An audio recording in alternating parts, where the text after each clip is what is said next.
आप जब प्रातः कालीन उठें तो पहले उठने का नियम ले कि सूर्योदय के 1 घंटा पहले हम उठेंगे। देखो हमारी प्रार्थना मानना, सूर्य उदय के 1 घंटा पहले। हम ये नहीं कहते कि जैसे हम लोग उठते हैं वैसे नहीं। आप बच्चे हो तो इस समय सूर्य उदय कई बजे होता है? लगभग 6 बजे, 6। आप 5 बजे उठ जाइए और उठ करके सबसे पहला कार्य कीजिए, पृथ्वी के चरण स्पर्श कीजिए, भूमि के चरण स्पर्श कीजिए। और फिर आप जिस आसन पर बैठे हैं, देखो ध्यान से हमारी तरफ सुनना, जिस आसन पर बैठे हैं, जिस पे शयन किए थे, जिस सैया पर सोए थे, पृथ्वी को प्रणाम करने के बाद उसी सैया में 5 मिनट केवल बैठ जाइए और 5 मिनट बैठकर 5 संतों का नाम ले लीजिए। आपको कोई याद है 5 संतों के नाम? अगर ना याद हो तो याद कर लेना। किसी भी 5, जितने भी संत भगवान है हमारे, जैसे आचार्य रूप में, जैसे हम लोग श्री स्वामी हरिदास जी की जय, हरिवंश महाप्रभु की जय, हरिराम व्यास जी की जय, नागरीदास जी की जय, श्री ध्रुवदास जी की जय। 5 संतों के नाम याद कर लीजिए। वो 5 संतों के नाम, ये जीवन आपका देखना कैसा उन्नतिशील होगा। हरि को निज यस्ते अधिक भक्तन यश पर प्यार ताते, ये भगवान नाम से भी बढ़कर प्रभावशाली भगवान के जो भक्तों के नाम। इसके बाद नीचे उतरिए और पहले जो अपने माता पिता, अगर वो शयन कर रहे हैं तो कोई बात नहीं है, अगर वो शयन नहीं कर रहे हैं तो पहले जाकर माथा रखकर उनको प्रणाम कीजिए, उनके चरण। अगर हमारी बात मानोगे तो देख लेना तुम्हारा जीवन कैसा बनेगा। इसके बाद आधा लीटर या 1.25 लीटर जितना आप जल पी सकते हैं, उस जल को आप हल्का सा गर्म करवाइए अपने माता पिता से, जो भी आपकी सेवा में हो, या अगर आप स्वयं कर सकते हो तो स्वयं हल्का सा। अगर 500 ग्राम पी जाए तो और अच्छी बात है, और इससे ज्यादा पी जाए तो अच्छी बात है। वज्रासन में बैठना आता है? वज्रासन जानते हो आप लोग? कैसे हमें बैठ के दिखाओ। नहीं, ये पद्मासन है। देखो वज्रासन, वो देखो बैठ रहे हैं, ये दोनों पैरों का इससे बैठकर जल पिया जाए।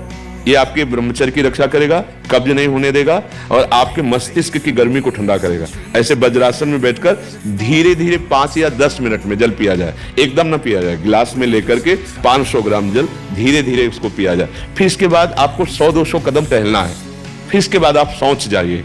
शौच, अगर आपका पेट साफ हो जाता है, अगर नहीं साफ होता है, कोई ऐसी परेशानी लगती है, तो 1 चम्मच ईसबगोल की भूसी और छोटी हर का आधा चम्मच अगर रात्रि में दूध से या पानी से ले ले तो वो बार बार शौच नहीं लगाएगा, पर आपकी आंतें साफ हो जाएंगी। शौच जाने के बाद स्नान करें और फिर तुरंत, अगर आपको व्यायाम आता है तो करे, नहीं तो सीधा सरल बात होती है, 20 बार बैठ जाए बैठक और 10 बार लेटने वाली दंड।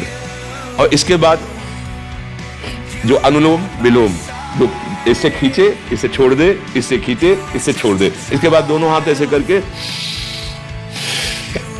7 बार ऐसे कर, सीधा खींचे और सीधा छोड़ दे। इतना ही तुम्हारे लिए प्राणायाम की आवश्यकता है। आप अपनी दिनचर्या में लग जाए। जो पढ़ाई का कार्य दिया गया है, आगे तुम्हें और भजन की बात हम नहीं कह रहे, जो पढ़ाई का कार्य दिया गया है वो भगवान की ही पूजा है। आपकी दिनचर्या जो आपको अपने गुरुजी या टीचर जी को जाके प्रमाणित करनी है, कल जो पढ़ाई गई थी आज के लिए, वो आप सुबह सुबह उस समय व्यायाम के बाद, तो आप देखना आपकी स्मृति बहुत प्रवीण हो जाएगी। अच्छा, ये आपकी प्रातःकालीन दिनचर्या है। जब आप अपने गुरुदेव के पास स्कूल जाएं, तो हमें आजकल का तो अब पता नहीं, पर हम लोग जब जाते थे तो अपने गुरुजी को प्रणाम करते थे। होता है प्रणाम, होता है अभी प्रणाम करते हैं। मतलब आप क्या करते हैं जब सुबह स्कूल जाते हैं, क्या करते हैं भगवान को बताओ। अच्छा, यह तो ये ऐसा पहले गुड मॉर्निंग गुड आफ्टरनून करते थे बच्चे। अब जब से आपका आशीर्वाद मिला है, श्री जी की कृपा से, सब राधा वल्लभ शरवंश नर्सरी के बच्चे राधा वल्लभ शरवंश बोलते हैं गुरुदेव भगवान। हाँ, तो जो स्कूल में आपको पढ़ाई पढ़ा रहे हैं वो तो बात है। अब आपको जो हम खास बात बताना चाहते हैं वो कि देखो, अभी छोटे छोटे बच्चे हो, बच्चों में कुछ बच्चे ऐसे गंदे बच्चे होते हैं जिनके गंदी बातें दिमाग में आ जाती हैं और गंदी बातें वो करने लगते हैं आचरण में। आप लोग इतना तो जानते ही होंगे कि गंदी बातें किसे कहते हैं। आप लोगों के पास अगर मोबाइल है तो कभी गंदी बात देखना नहीं। कोई भी बच्चा अगर गंदी बात दिखाए तो अपने टीचर से या अपने माता पिता से जाके शिकायत करनी चाहिए, वो बहुत हानिकारक होती है। कभी कोई भी गंदी बात अपने द्वारा नहीं होनी चाहिए। अभी आप नवीन जीवन धारण किए हुए हैं, आप भगवान की प्राप्ति, देश की भक्ति और बहुत अच्छे अच्छे पदों में जा सकते हैं। देखो, जब हम लोग स्कूल में पढ़ते थे तो कोई ये थोड़ी जानता था कि ये बच्चा भी महात्मा बनेगा, कोई थोड़ी जानता था। स्कूल में जब पढ़ते थे तो थोड़ी कोई जानता था कि ये मुख्यमंत्री या हमारे देश के प्रधानमंत्री बनेंगे, लेकिन इन्हीं में तो बनते हैं ना अच्छे पवित्र आचरण और पवित्र संस्कार। ब्रह्मचर्य के लिए गंदे बच्चों का संग त्याग करना, गंदी कोई ऐसी हरकत सिखावे या बात सिखावे तो उसको सुन करके छुपा नहीं लेना, तुरंत अपने टीचर से बताना या अपने माता पिता से बताना, और ऐसे बच्चे का कभी संग नहीं करना। और रात्रि के सोते समय ये जरूर ध्यान देने वाली विशेष बात है, रात्रि के सोते समय जो भगवान का नाम प्रिय, जैसे इन लोगों ने आप लोगों को बताया राधा वल्लभ श्री, तो सोते समय बस प्रार्थना करो कि हे प्रभु आज दिन हमारा जो भी गलती हुई हो वो हमको आप प्रार्थना करते हैं कि आप हमें समझाओ क्या हमसे गलती हुई।